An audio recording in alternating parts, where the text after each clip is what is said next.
Alright, I don't know if I did a video on this yet or not, but there's the case all done. A couple other things too. So this is the K model case. I think it's a 55.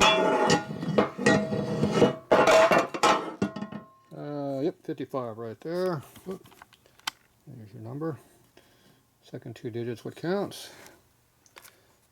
So this case has been modified for racing. They plugged up some kind of a hole right here. I'm not even sure what that hole's even for, but it's there. I don't know if that's even stock. They cut it out for the KR bearings in here for the racing cams. So it kind of makes it look like a racing case, but it's not. Racing case, it would have a 52R number right here. And they would not have these numbers down here at all either. Usually if they have anything in there, might be a letter or two somewhere, but that's it. They don't mark them. So this is not a racing case. Plus this is not cut out for a racing bearing. It's got the stock hole size in there. At least I'm assuming it is. Ew. Where'd that come from? No matter how many times you clean these things, they're still dirty. Transfer port too there. Obviously this case is windowed. So anyway, this doesn't, if they had a racing bearing in here, you'd think it'd be some kind of retention device.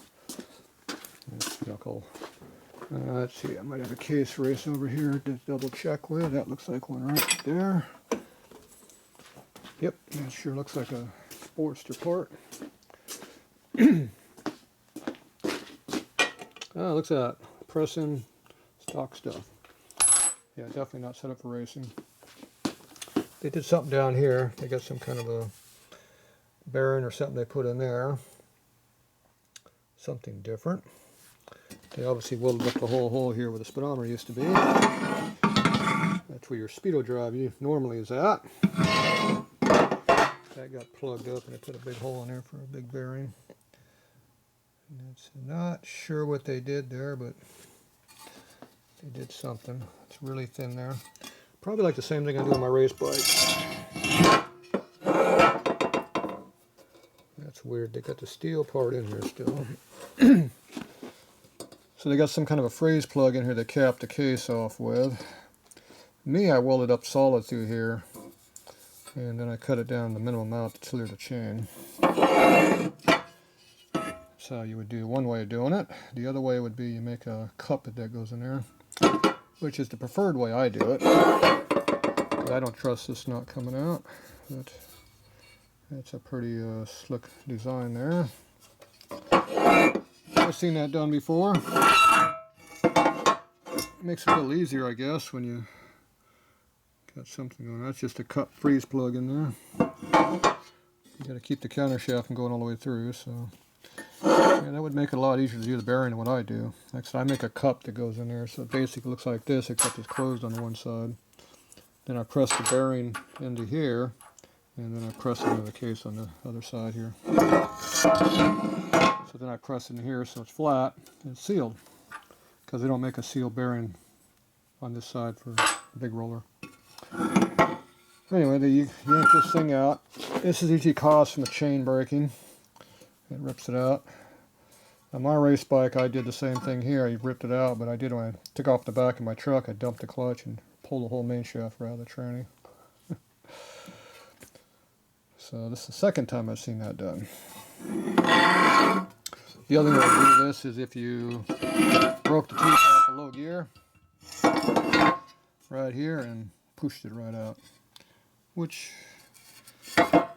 might have happened because it looks like it has some serious cutting action going on there. So don't hit your head against that, it hurts.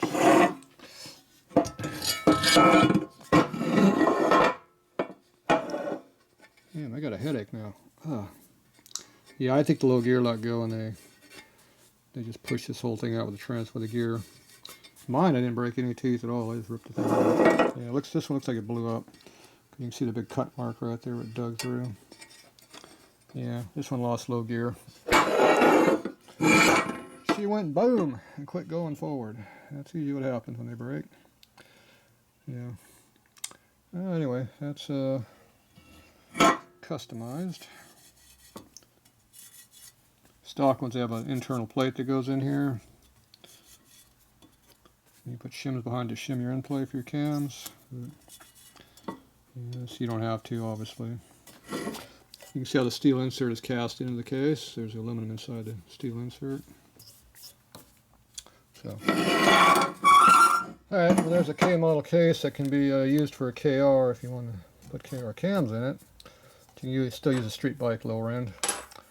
Or you can cut it out and put the racing bearing in there too. It's optional. When they're in this condition, you can do anything you want with them. You're not going to find a KR case that you can begin to afford.